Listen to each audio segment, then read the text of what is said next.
For instance, the answers and tips page. There you'll find all sorts of information about MP3s. It's all about, and I know you want to know more. I know you do. It's all about the screensavers.com. Really interesting subject here. Is there a difference between a VCR in your home that's taping the shows you want and a VCR that's on a website that's taping the shows you want? According to the Motion Picture Association of America, there's a big difference, about $10 million worth. They're suing our next guest, David Simon. He created recordtv.com. Hi, David. Hi, Leo. How did you start Record TV? Tell me about the beginning. My kids love watching their Pokemon and Digimon TV shows, and they didn't have a working VCR, and I put this together for them. You did what any geek would do. You wrote some software. Yeah, they have computers, but no VCRs, so I wrote a program to do it for them. Thought it was a great idea. Does it on the hard drive? It will record it using a capture card? TV tuner cards on a PC and a website connection. I love that. And you used Real Producer to squeeze it down so it wouldn't be too big. And right, yeah, basically it was 56K video, not great quality, but it was there.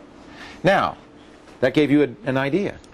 I thought this was brilliant. I put it up on the web. I thought this was a great idea. Wanted to raise some capital for the idea. And I think you're right. I think it's a neat idea. Now, had you heard about iCrave.TV when you started this? Not at the time. After we started it and the press started writing about us, there were some comparisons to iCrave, but I didn't think it was the same thing. We were basically not broadcasting. It was one-to-one.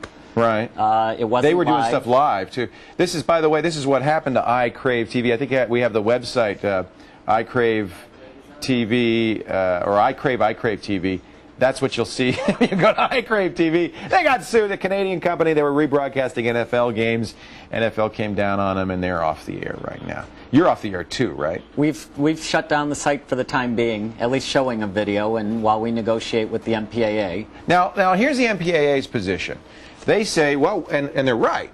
We own all these shows. I mean, if you can't, for instance, Major League Baseball, they say right in the middle of the game, you know, you can't rebroadcast, retransmit, or even transmit accounts of this game without the express written permission of Major League Baseball. That's a reasonable point of view. It's their stuff, right? Well, but a user has a right to record it for themselves, for their own use, for time-shifting purposes, archiving. That's fair use because they're doing it for their own personal benefit. But now you'll be doing it for a lot of people as a business. Making money off of that, right? Well, people make money selling VCRs. TiVo makes money selling TiVos or subscriptions even to the TiVo. Did you just tape everything on the air and let people watch it later? Or no, only if a user clicked and recorded a show would it get recorded, and only that user could watch that show. Oh, well, that's very crucial. You're not recording it for a lot of people, just for the person who asked for it. Right. Well, that seems to be, the only difference is instead of the VCR in my house, I'm using a VCR online. It's a software instead of a hardware VCR, you know, no extra hardware, but it did the same thing, functioned the exact same as your VCR would have. How are you going to make money on this? Advertising, maybe subscription for higher quality video. We really hadn't gotten to that point yet. Things happen just so fast. And this reminds me a lot of MP3.com. It was very similar because MP3.com, I put a CD in here, it verifies that that's my CD, so now I can listen to it on the web, but I've proven that I own that CD. They lost big time to Universal. Well, the one difference is they pre-recorded all those CDs. That was their mistake. Right. They had an okay idea, but they pre-recorded. In our case, unless the user initiates the action of recording that show, it doesn't get recorded. So you have lawyers who say, no, you're in the right, this is okay under the copyright laws. Yeah, but it's still a tough uphill battle to fight. Well, these guys got a lot of money, don't they? Yeah. It's kind of hard to fight them. Let me read. Jack Valenti's mad. He's the president of the Motion Picture Association of America. This is a press release they sent out in June about you, David Simon, right here. It says, and this is a quote, David Simon willingly and knowingly has built a business based on offering its customers access to valuable, and here's the key word, stolen property. It says you have no right to copy or display or have any part in distributing this. And you have chosen to construct a business model based on theft of our business model, says Jack Valenti. Well, we're not stealing this. A user is recording it, and they have a right to do so. They're sending these programs to the. Now, were you taping HBO? No, this was all commercially supported. Free broadcast through the air. You got it. The more people that watch these commercials, the better for the advertisers. That's right. It seemed to me. NBC makes money on you because you weren't cutting the ads out, right? No, we wouldn't even let them fast forward through the ads, much rather cutting them out. Just more eyeballs. You got it. So what are you going to do now? I don't know.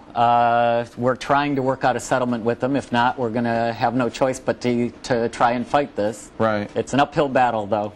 Could you walk away from this right now? I mean, they want $10 million. Are you stuck now? You're going to have to give them something, or I don't fight know. it? Yeah. I don't know what's going to happen. Every day things change and ups and downs. It's hard to say. Well, I see their point of view, but what you're offering, I think it's a misunderstanding of technology on their part. What you're offering is really no different than a hardware VCR in my house. It's just instead of doing it there, I'm going to do it here, especially since only I could see what I have requested, right? They're trying to retry the Sony Betamax case all over again. Well, no, that's nothing new.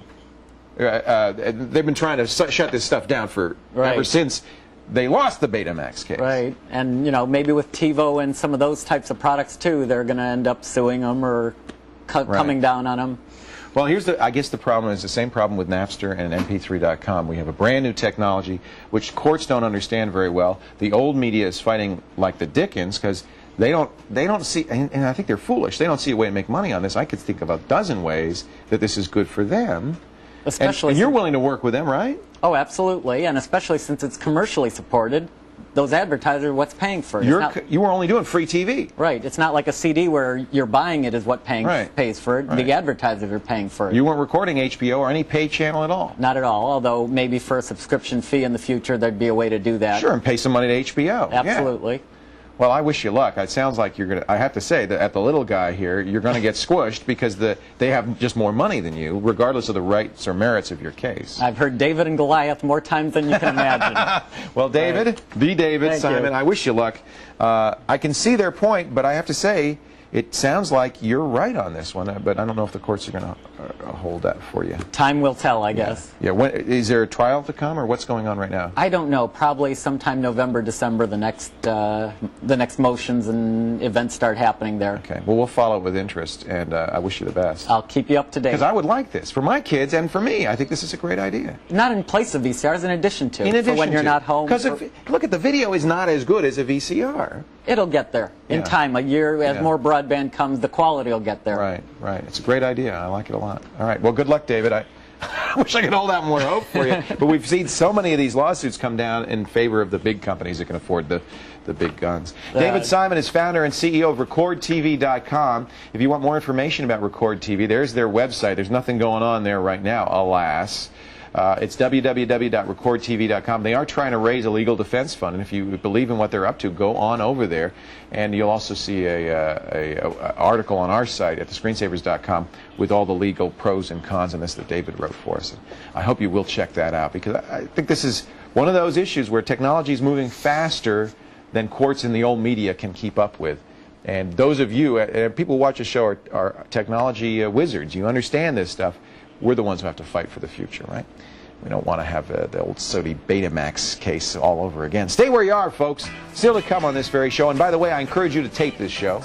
We're going to weigh in on the new ATI Radeon graphics card. A great card for doing that. Just exactly what David's talking about. Also, more of your toughest computer questions. We'll get our toughest attention.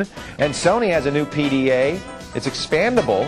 It's the Clie. How do you pronounce that? The Clie? Based on the Palm. We'll show you that on Fresh Gear. All that and more as the Screensavers rolls on.